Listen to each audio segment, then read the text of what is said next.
What's up guys? Maayong adlaw kaninyo no? Adlaw karong Domingo.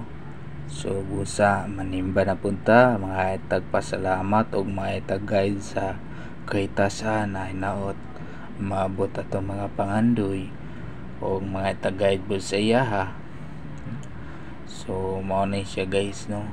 Adlaw Domingo sa Basilica del Santo Niño di Cebu.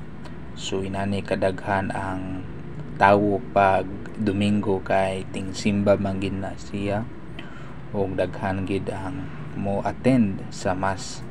So ato makita sa sulod kung unsa kanindot ug ka maayo tan-awon labi na sa makaduol ka kang Señor Santo Niño, makahikap ka nindot kaayo sa pamati, nindot kayo sa imong kaugalingon ug nindot kayo sa iyahang kuan no, basta makaduol kang Señor Santo Niño.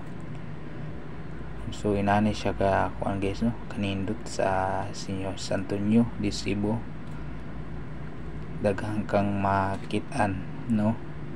So mao gini siya guys ang kuan sa Señor Santo Niño, kung unsa kadaghang tawo. Pero ang mas ana guys dito na sa gawas sa dako.